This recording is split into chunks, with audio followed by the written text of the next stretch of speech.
Good morning, friends. This morning we're in downtown Kiev, Ukraine,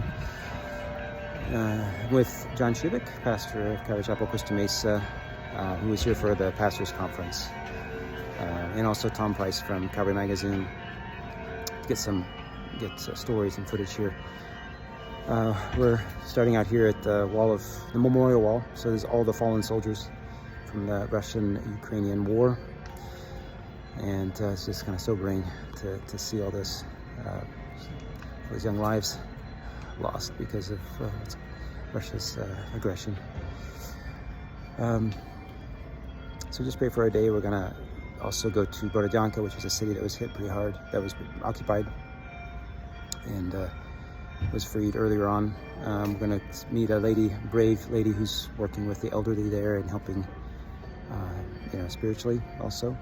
Also, we're going to see a young family just moved back from Krakow to Kiev because they want to be part of the spiritual rebuilding process and physical and emotional rebuilding process in Kiev. They have 4 children. They were in Krakow doing amazing work with families. There's about now 50 families there in Krakow that have been coming regularly to this center that he and his others have set up. And these people who are far from God, far from the church, and now are studying the Bible, finding the peace of God, and rebuilding their lives, mostly moms and kids.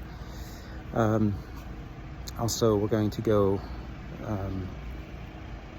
and so we're going to see what he's doing, and just want to start a family center here as well, and God has just put on their hearts. I'll share more about that later, but it's exciting. There'll be a kind of an educational center for kids, and also just for moms and dads to come and just to get refreshed and ministered to, and also a church. So, and there's just such openness, such a need. The parents have actually been wanting him to start this, and so I'll share more about that project a bit later. God's opened the door for a building, and be praying for me. I'm staying with the parents of my third son's best friend, and we've become good friends when we lived here in Kiev and started our church.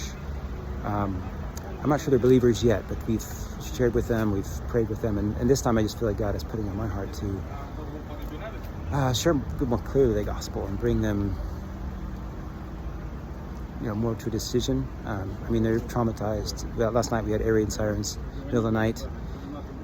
You can see it in especially Nadia, the wife's eyes, just traumatized just by everything. She's asking, when's the war going to end? Do you know? And just wanting life to become normal again and healed. And so just preparing for. I read my morning devotions with her. just read the Bible to her and prayed, and it was really good. But I pray that be more opportunities, and that she would come to know in a very intimate way God's peace, and would. Talked about the healing that we all need from the evil in this world, and that's what Jesus came to do, is to heal our hearts and to unite us back with our Father.